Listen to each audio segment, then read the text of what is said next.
할렐루야. 오늘도 하나님께서 새 하루를 주셨습니다. 주님을 생각하면서 주의 말씀을 묵상하는 시간을 갖겠습니다. 오늘 2022년 10월 5일 수요일입니다. 마태복음 10장에서 12장의 말씀을 읽도록 하겠습니다.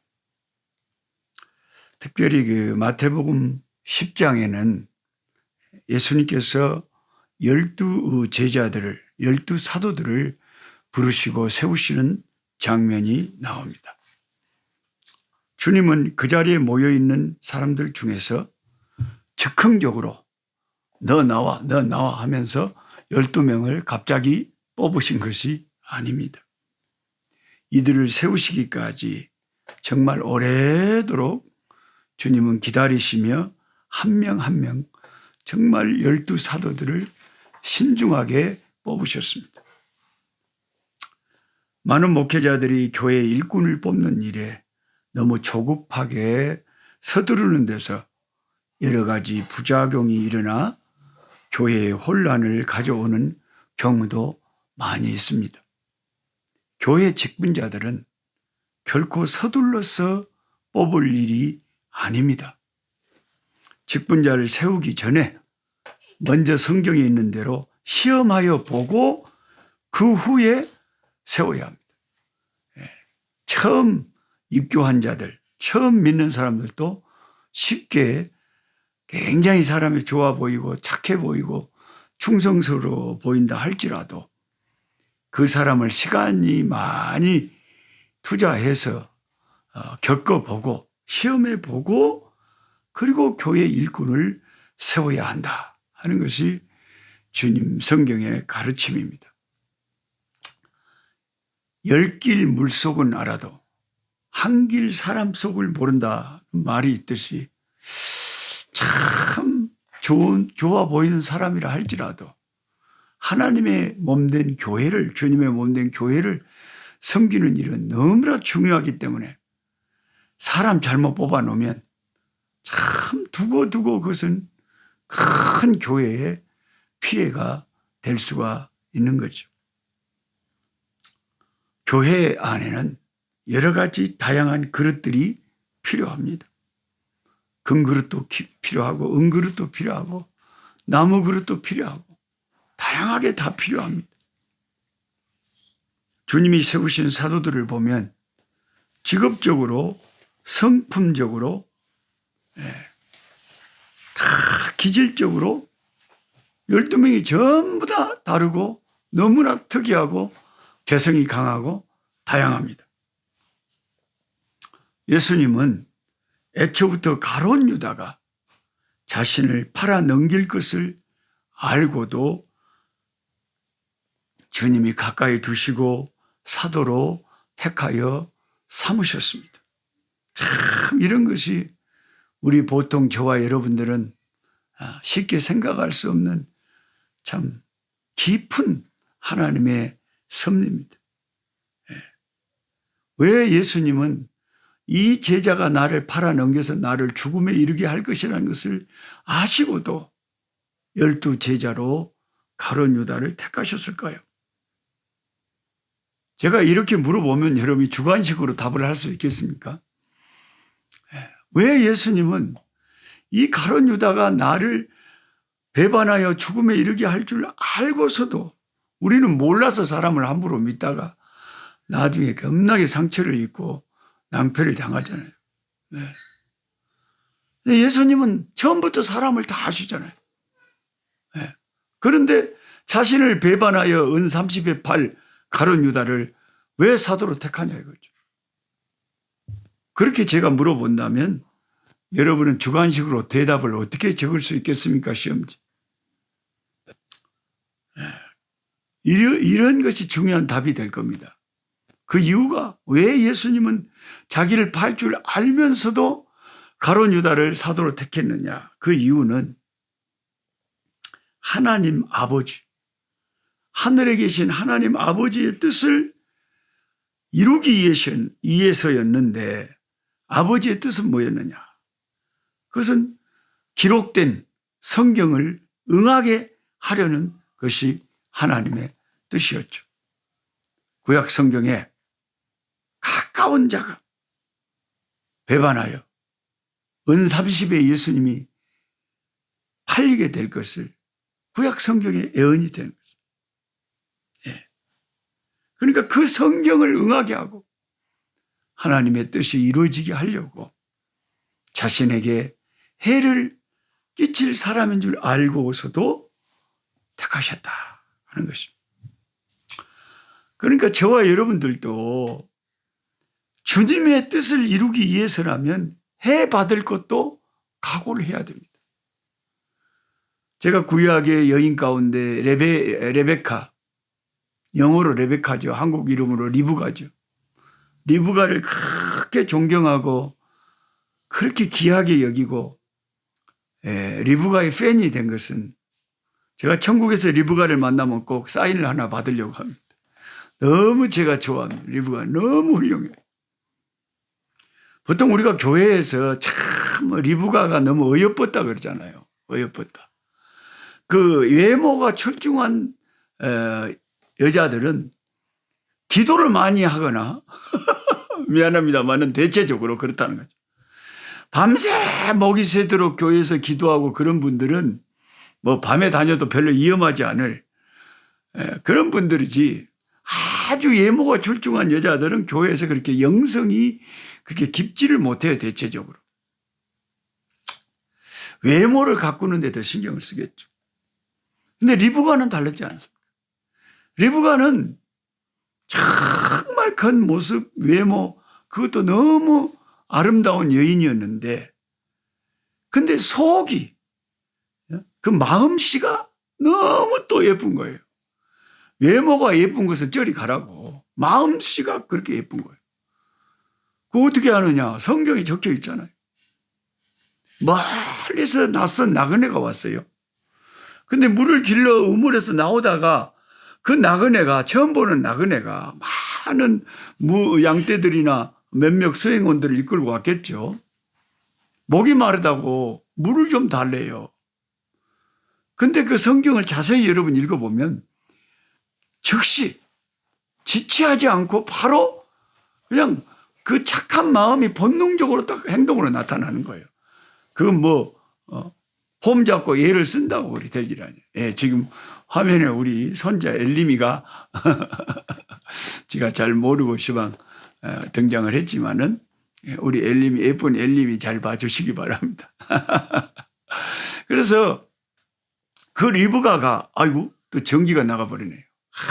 진짜 아이고 참말로 이 아프리카에 산다는 게 하루에 3번씩 전기가 몇 시간씩 나가본 게, 예, 참 뭐 냉장고에 음식들은 어떻게 될 것이며 참 얼마나 힘들겠어요. 그러니까 여러분 뭐 그런 줄 이해해 주시기 바랍니다. 제가 뭐 KBS 방송국 스튜디오에서 촬영하는 거 아니니까. 그래서 리브가는 그 모습이 아름다운 여인일 뿐만 아니라 마음씨가 착하다는 거예요.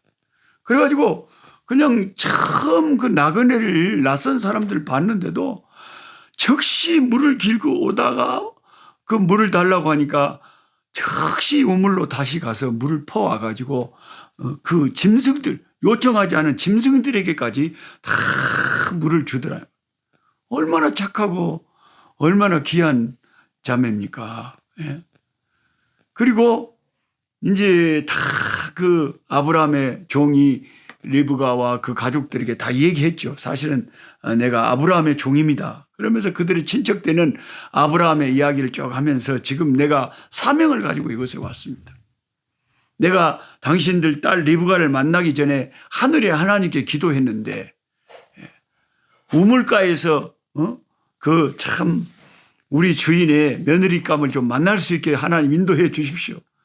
그리고 내가 물을 달라고 요청해가지고 짐승들에게까지 말 안 했는데도 준다면 하나님 그것을 하나님이 주신 사인으로 알겠습니다. 그렇게 기도했는데 이 딸이 그렇게 했다는 거예요. 이 딸은 하나님이 예비하신 우리 주인님의 며느리라는 거죠. 그래가지고 이제 빨리 데려가고 이제 마음이 이제 막 급하잖아요. 이 귀한 딸을 만나서 빨리 주인을 기쁘시게 하기 위해서, 아브라함을 기쁘시게 하기 위해서 빨리 데려가고 싶잖아요. 그래가지고 당장에 데려가겠다 그러니까 이 친정 식구들이 난리가 났죠. 이게 뭔 소리냐고. 느닷없이 와가지고 갑자기 우리 귀한 딸을 한 번 시집가 버리면, 요즘 시대하고 달리 뭐 비행기가 있습니까? 뭐가 있습니까? 뭐 핸드폰이 있습니까? 뭐가 있습니까? 그 딸 한 번 보면 이제 평생 못 볼지도 모르는. 안 된다고. 설사 가더라도 최소 뭐 10일 뭐 더 머물다가 우리하고 정을 더 나누고 가야지. 갑자기 내일 어떻게, 말도 안 된다. 그랬더니 이 아브라함의 종이 그러면 본인에게 한번 물어보자 그랬잖아요. 그래가지고 리브가 본인에게 물어봤을 때 그런 장면들이 굉장히 우리를 뿅 가게 만들잖아요. 리브가가 뭐라 그랬습니까? 내가 가겠나이다 그랬잖아요. 그 다음날 간대요. 그러니까 이 아름답고 마음씨 곱고 영성이 굉장히 강해요. 영성이 그 깊이가. 그러니까 왜 간다 그러겠습니까? 다음날 친정 식구들도 막 더 있다 가라고 그러는데, 보통 우리들은 상식적으로 내가 딸이라 해도 아이고 이왕 갈 거라고 해도 좀 친정 식구들하고 이거 마지막인데 더 해포를 풀고 가야지. 그것이 상식인데 바로 다음날 가겠다고 하는 이 리브가의 결단이, 이런 보통 사람은 할 수가 없는 결단. 리브가는 마음속에 생각할 때 하나님의 뜻이다. 하나님이 예비하신 길이다. 하나님께서 나를 원하시는구나. 그럼 내가 여기 있나이다. 나를 보내소서. 그와 같은, 이사야의 고백과 같은 똑같은 고백 아닙니까? 내가 가겠나이다. 바로 다음날 가버리잖아요. 이런 결단력이 아브라함 집에 시집가서 그 며느리로서 아브라함의 가문에 큰 축복을 잇는 가교 역할을 했죠. 그래서 성구사전에 보면 리브가의 뜻을 찾아보면 무슨 연결고리, 그런 뜻이 있어요. 그러니까 아브라함에게 약속하신 그 축복이 후손들에게 연결되는데 결정적인 역할을 하는 그 인물이 바로 이 리브가, 이 며느리죠.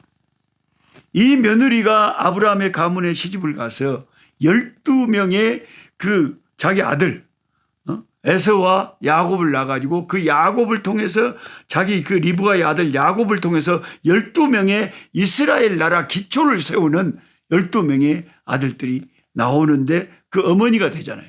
리브가가. 리브가의 배에서 나온 이 야곱이 이스라엘의 근간을 세우는 12지파의 조상들을 낳게 되잖아요. 그러니까 이 리브가는 아브라함의 가문에 들어가서 너무나도 결정적인 역할을 해준 거죠.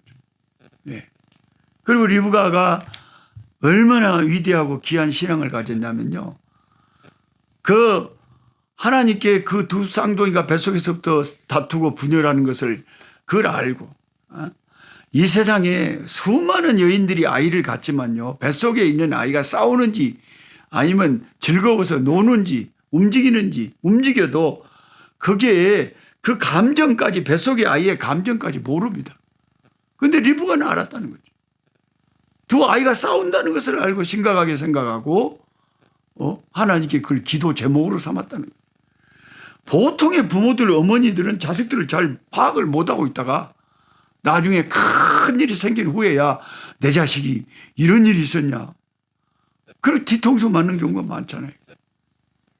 근데 리브가는 뱃속에 있는 아이들의 상태를 알아. 둘이 싸운다는 걸 어떻게 알았는지 모르겠어요. 그것을 기도 제목으로 삼아요. 하나님께 기도했더니 하나님이 그래, 두 민족이 네 뱃속에 있다. 그런데 큰 자가 어린 자를 섬기게 될 거다. 그걸 하나님께서 가르쳐 주신 거예요. 그러니까 그 하나님의 음성, 그 하나님의 뜻을 리브가는 그대로 100% 받아들이고 믿고, 아하, 큰 형이 작은 자, 동생을 섬기게 되는구나. 하나님이 동생을 쓰시는구나. 이것을 하나님의 음성을 듣고 알았다는 거죠. 물론 그 이야기를 아마 자기 남편에도 했겠죠. 그 중요한 이야기를, 뭐 자식 이야기를 부부간에 이야기 안 하겠습니까? 했겠죠. 근데 그 남편 되는 이삭은 도대체 어떻게 된 건지 그 신경 안 써요. 그리고 사람의 상식을 따라서 그냥 큰아들한테 그냥 축복을, 장자권이니까 장자에게 축복을 부어주려고 이제 죽기 전에 기도를 해주겠다는 거죠.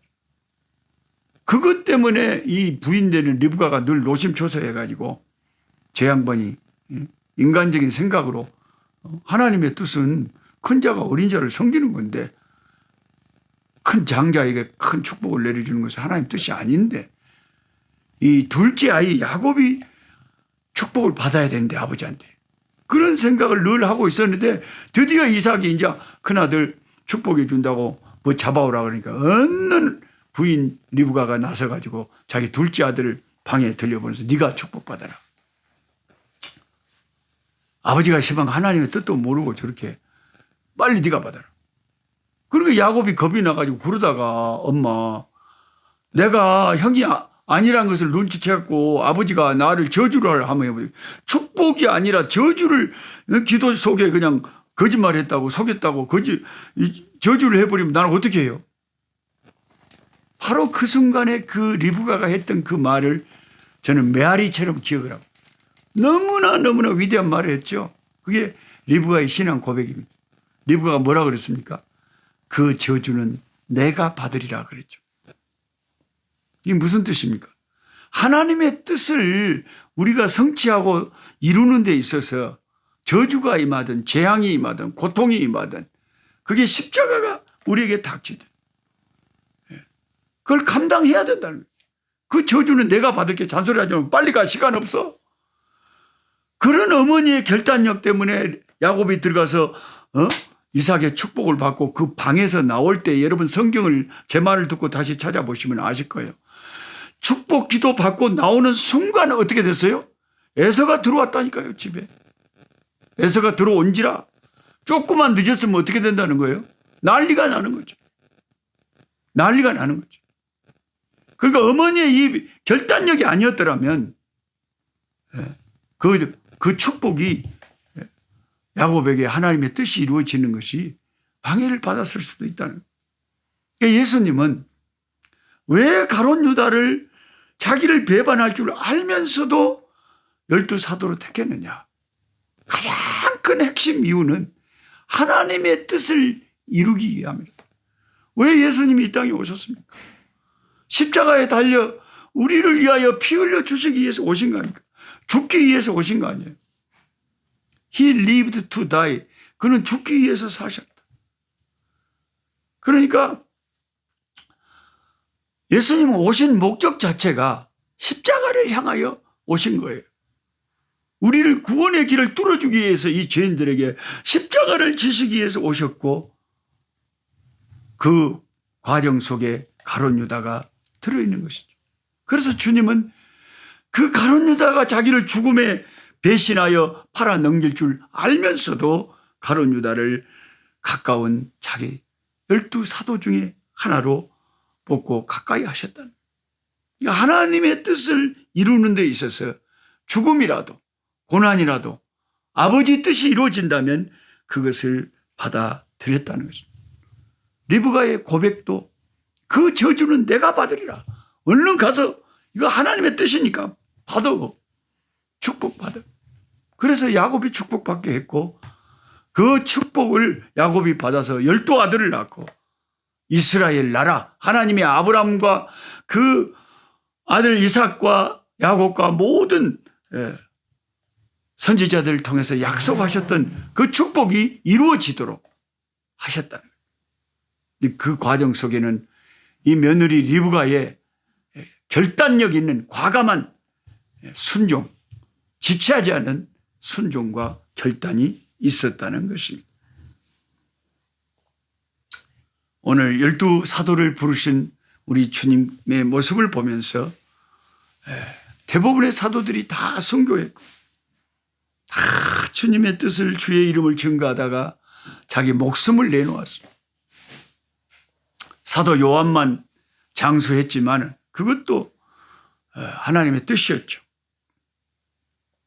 저와 여러분도 하나님 섬기다가 하나님을 위해서 우리 하나밖에 없는 가장 소중한 것이라 할지라도 주 예수 그리스도와 그의 이름과 그의 나라 그의 왕국을 위해서 바쳐드리는 우리가 되기를 소망합니다. 하나님 아버지 감사합니다. 오늘 또 12사도를 부르신 주님의 아버지 그 말씀을 읽습니다. 하나님, 우리가 부름받아 주님을 섬기는데 하나님 앞서간 신앙의 선배들처럼 우리 또 우리 주님의 나라를 위해서 고난받는 것을 영광으로 알고 아버지 주를 위해서 우리의 눈물과 우리의 에너지와 우리의 청춘과 우리의 모든 것을 우리 주 예수 그리스도의 이름을 위하여 바쳐드리는 아버지 주를 기쁘시게 하는 충성된 종들의 생애가 되도록 은혜 베풀어 주시옵소서. 예수님의 이름으로 기도하옵나이다. 아멘. 약한 자의 것을